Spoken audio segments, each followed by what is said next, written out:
Bienvenidos todos ustedes a este canal, Diego en la Lucha. En el siglo XXI, mientras las potencias occidentales mantuvieron su dominio económico y militar, surgió un grupo de líderes que desafiaron el orden establecido. Hombres que, con recursos limitados y bajo enorme presión internacional, lograron construir alternativas y reconfigurar el mapa del poder mundial. Este es el ranking de los 10 líderes más brillantes del siglo XXI, no del imperio, sino del nuevo mundo multipolar, según la inteligencia artificial. En el puesto número 10 se encuentra Luiz Inácio Lula da Silva, el obrero metalúrgico que llevó a Brasil a ser una potencia regional y un actor global. Desde su llegada al poder en 2003, Lula impulsó políticas sociales que sacaron a millones de brasileños de la pobreza, fortaleció la industria nacional y convirtió a Brasil en miembro clave del bloque BRICS, junto a Rusia, India, China y Sudáfrica. Además, promovió la integración latinoamericana a través de organismos como UNASUR y CELAC, buscando independencia frente a Washington. Tras haber sido encarcelado y proscrito, su regreso al poder marcó una victoria política y moral que lo consagra como uno de los líderes más resilientes del siglo XXI. Não podemos aceitar neocolonialismo verde que impõe barreiras comerciais e medidas discriminatórias sob o pretexto de proteger o meio ambiente. A partir de dezembro, o Brasil ocupará a presidência do G20. A presencia de 3 miembros. En el puesto número 9 está Bashar al-Assad, presidente de Siria. Su figura es símbolo de resistencia ante uno de los ataques más feroces del siglo moderno. Durante más de una década enfrentó una guerra impulsada por potencias de la OTAN, Israel y los países del Golfo. Pese a la devastación, logró mantener la unidad del Estado sirio. Lamentablemente, a fines del 2024, al-Assad fue derrotado por el imperialismo. لصالح سوريا لدى الشعب السوري لأسباب مختلفة. من جانب هو نوع من الوفاء لأن روسيا وقفت مع الشعب السوري ضد الإرهاب. من جانب آخر هناك نظرة أكثر عالمية لهذه الحرب، أن هذه الحرب هي التي ستبدأ بتغيير التوازن الدولي، لأن جزء من معاناة سوريا ومعاناة العراق ومعاناة دول كثيرة أخرى سببها القطب الواحد. En el puesto número 8 aparece Recep Tayyip Erdogan, el líder turco que convirtió a su país en una potencia bisagra entre Oriente y Occidente. Bajo su conducción, Turquía fortaleció su autonomía militar y energética, desarrolló su propia industria de defensa y adoptó una política exterior pragmática, oscilando entre la OTAN, Rusia y el mundo islámico. Erdogan consolidó a Turquía como un jugador clave en la geopolítica euroasiática, capaz de influir tanto en Medio Oriente como en Europa. Supo equilibrar su posición entre potencias rivales, haciendo de la flexibilidad una forma de poder. Bir defa şunun iyi anlaşılması şart. İsrail bölgeyi istikrarsız hale getirerek kendi halkının güvenliğini sağlayamaz. Bölgedeki tüm ülkeler gibi İsrail'in de güvenliği komşularının istikrarından, huzurundan ve refahından geçmektedir. Hep söylediğim gibi adil bir barışın kaybedeni olmaz. İsrail'in engellemeleri ve saldırıları sebebiyle Gazze'deki insani trajedi, insani felakete dönüşmüş durumda. Vicdan sahibi hiçbir insan böyle bir vahşete sessiz kalamaz. Uluslararası toplumun, bilhassa ilgili kurumların İsrail'i durdurmakta yetersiz kaldığını müşahede ediyoruz. Hiçbir kural tanımayan, uluslararası hukuku açıkça ihlal eden İsrail, ihlallerine her geçen gün yenilerini ekliyor. En el puesto número 7, Nicolás Maduro heredó el liderazgo de la revolución bolivariana en el momento más difícil. tras la muerte de Hugo Chávez y con un asedio económico y político sin precedentes. A pesar de sanciones, bloqueos, intentos de golpe y aislamiento internacional, logró mantener la institucionalidad venezolana y resistir. En los últimos años, Venezuela ha comenzado a estabilizar su economía y a recuperar vínculos con distintos países, demostrando una capacidad de resistencia que pocos creían posible. Maduro ha sobrevivido a una guerra híbrida y se mantiene en pie en un escenario internacional que sigue siendo hostil. Que hoy la opción no es entre patria o muerte, es entre independencia y colonia, entre esclavitud y pueblos libres. Y les puedo asegurar, con mi vida y con la vida de todo un país, que jamás seremos patio trasero, colonia ni esclavo de ningún imperio supremacista. Ni hoy, ni mañana, ni nunca esclavo, ni colonia de nadie.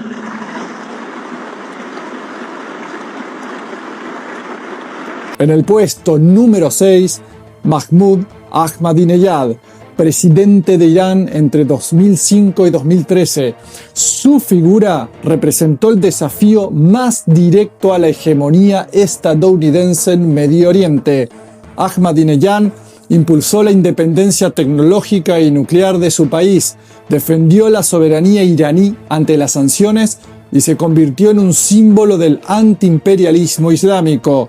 En tiempos donde la retórica occidental dominaba la narrativa global, Ahmadinejad puso a Irán en el centro del tablero y lo hizo sin arrodillarse ante nadie.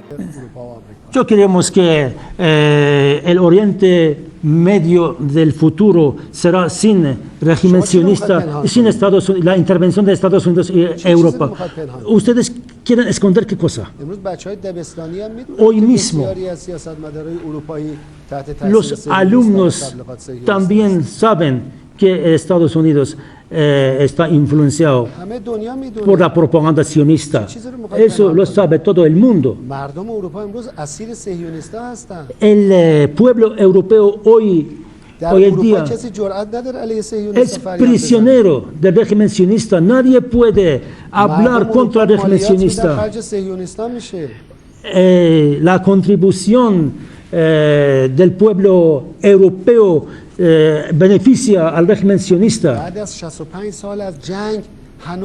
Después de haber pasado 65 años de haber terminado la guerra de la Segunda Guerra Mundial, el pueblo alemán está pagando por esa guerra.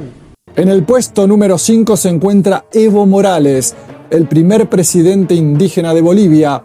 Su llegada al poder en 2006 marcó un antes y un después en la historia de su país. Nacionalizó los recursos naturales, especialmente el gas y el litio, y con eso financió políticas sociales que transformaron la vida de millones de bolivianos. Además, reivindicó la identidad indígena y el orgullo nacional en un país históricamente dominado por élites blancas. A pesar de haber sido derrocado temporalmente en 2019, su movimiento político volvió al poder un año después. En la otra democracia, supuestamente representativa, el voto termina el día de las elecciones. Después, ¿quién gobierna? Seamos sinceros, hermanas y hermanos presidentes, delegados, ministros presentes acá. Gobiernan los banqueros, gobiernan los empresarios, gobiernan las transnacionales. ¿Qué clase de democracia es eso? Engañar al pueblo que voten, después no gobernar. Ese no es democracia. Ese es el capitalismo. Ahí viene el problema serios para la humanidad. En el puesto número 4, Fidel Castro. Aunque su revolución nació en el siglo XX, Fidel fue en el siglo XXI un referente moral y político del pensamiento antiimperialista. Mientras otros líderes caían, Cuba resistía. A pesar del bloqueo, el aislamiento y la presión económica, el país mantuvo su soberanía y continuó exportando médicos, educación y solidaridad. Hasta sus últimos días, Castro fue el estratega que inspiró a generaciones enteras de líderes latinoamericanos y africanos. Decenas de miles de médicos cubanos han prestado servicios internacionalistas en los lugares más apartados e inhóspitos. Un día dije que nosotros no podíamos ni enviaríamos nunca o nunca realizaríamos ataques preventivos y sorpresivos contra ningún oscuro rincón del mundo, pero que en cambio nuestro país era capaz de enviar los médicos que se necesiten a los más oscuros rincones del mundo.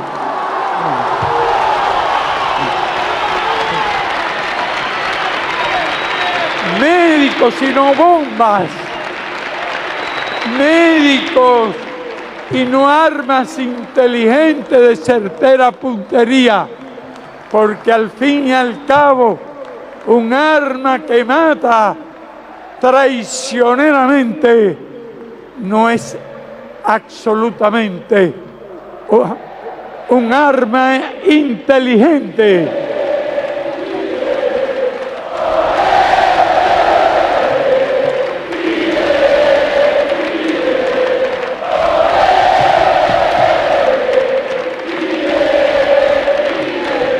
En el puesto número 3, Hugo Chávez. El comandante venezolano desafió a Estados Unidos en su propio patio trasero, nacionalizó el petróleo, impulsó la integración latinoamericana y dio voz a los pueblos olvidados. Creó organismos como ALBA y Petrocaribe, promoviendo una cooperación basada en la solidaridad y no en la subordinación. Chávez transformó la política latinoamericana con su carisma, su discurso encendido y su visión de una patria grande. Su figura sigue viva en el imaginario del movimiento bolivariano y en la resistencia de los pueblos del sur. Y nos informan en este momento que ahora mismo el Departamento de Estado de los Estados Unidos acaba de anunciar la expulsión del embajador de Bolivia de su territorio.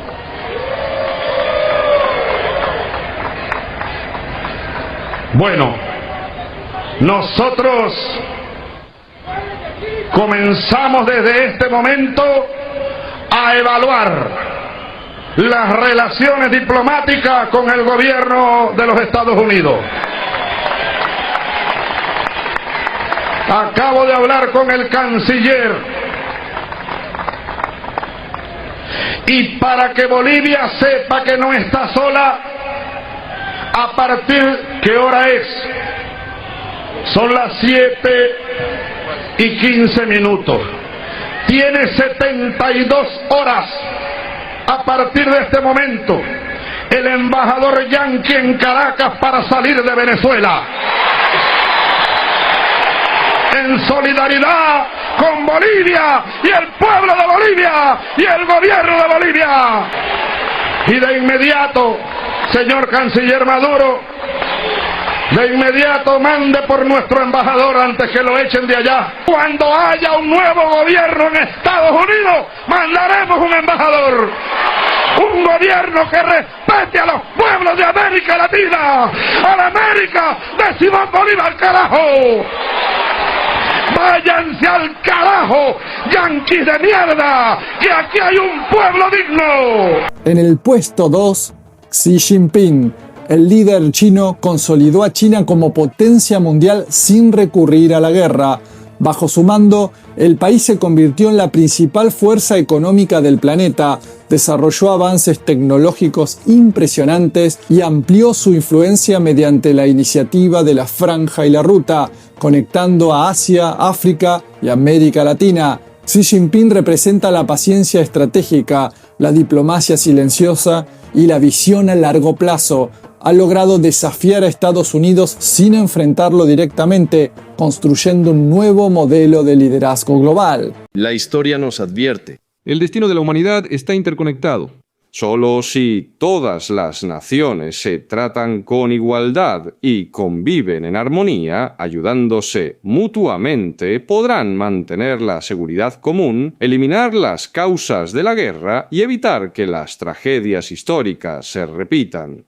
La nación china no teme a la fuerza. Hoy la humanidad se enfrenta nuevamente a la elección entre paz o guerra, diálogo o confrontación. El pueblo chino se mantiene firmemente del lado correcto de la historia, del lado del progreso de la civilización humana, persiste en el camino del desarrollo pacífico y se une a los pueblos de todos los países para construir una comunidad de destino compartido para la humanidad. Y en el puesto número 1, Vladimir Putin, el hombre que resucitó a Rusia tras el colapso de los años 90, recuperó el control del Estado, reconstruyó las Fuerzas Armadas, reestatizó sectores estratégicos y devolvió a Rusia su lugar como potencia global. Putin enfrentó a Occidente en todos los frentes, político, económico, militar y mediático. Su jugada maestra ha sido reposicionar a Rusia como eje del mundo euroasiático y junto a China ser uno de los pilares del nuevo orden multipolar. Más allá de las controversias, su inteligencia estratégica, su capacidad de resistir sanciones y su manejo de los tiempos históricos lo convierten en el líder más influyente de la resistencia global del siglo XXI. Nos encontramos ante una coyuntura histórica. Nos espera la década más peligrosa, imprevisible e importante desde la Segunda Guerra Mundial. Occidente no puede gobernar en solitario a la humanidad, pero lo intenta desesperadamente, y la mayoría de los pueblos del mundo ya no están dispuestos a aceptarlo. Antes, solo unos pocos países se permitían discutir con Estados Unidos, lo que parecía casi una sensación. Ahora es habitual que varios estados rechacen las exigencias infundadas desde Washington, aunque éste sigue intentando manipular a todos. Una política absolutamente equivocada, que simplemente no va a ninguna parte. Pero es su elección, convencidos de que los pueblos del mundo no cuestionarán una política coercitiva, que se ha desacreditado a sí misma. Occidente tendrá que pagar un precio cada vez más alto por intentar mantener su hegemonía. Intentamos construir relaciones con los principales países de Occidente y con la OTAN. El mensaje era uno: dejemos de ser enemigos, vivamos juntos, tengamos un diálogo, construyamos la confianza y por lo tanto la paz. Fuimos absolutamente sinceros. Quiero enfatizar esto claramente. Entendimos la complejidad de este acercamiento, pero lo hicimos. ¿Y qué obtuvimos a cambio? En casi todas las áreas principales de posible cooperación, obtuvimos, en resumen, un no. Obtuvimos una presión cada vez mayor sobre nosotros y la creación de focos de tensión en nuestras fronteras. ¿Cuál es el propósito de esta presión? Permítame preguntar. ¿Cuál? ¿Simplemente para ejercitarse? Pues claro que no. El objetivo es hacer que Rusia sea más vulnerable, convertir a Rusia en una herramienta para lograr sus propios objetivos geopolíticos. Aquí, de hecho, hay una regla universal. Intentan convertir a todos en una herramienta, para usar estas herramientas para sus propios fines. Y a los que no se someten a esta presión, a los que no quieren ser tal instrumento, se les imponen sanciones. Como dicen, quienes siembran vientos, cosechan tempestades. Efectivamente, esta crisis ha adquirido un carácter global. Afecta a todos. Aquí no hay que hacerse ilusiones. Frente a la humanidad, hay ahora dos caminos. Seguir acumulando el peso de los problemas que inevitablemente nos aplastarán a todos, o tratar de encontrar una solución juntos. Incluso, si no es ideal pero funcional, capaz de hacer nuestro mundo más estable y más seguro. Estos 10 líderes, cada uno con sus matices y contradicciones, representan la otra cara del siglo XXI, la de los que no se arrodillaron ante el imperio, la de los que defendieron su soberanía incluso en condiciones adversas. La historia, más temprano que tarde, pondrá en perspectiva lo que significó su lucha, la lenta pero inevitable construcción de un mundo multipolar. ¿Vos qué pensás de este ranking que hizo la inteligencia artificial? ¿Agregarías a alguien más? ¿Sacarías a algún otro? Contame en los comentarios y por supuesto te pido que te suscribas a este canal, actives la campana de notificaciones, le des pulgar arriba y compartas. Te mando un gran abrazo, muchas gracias.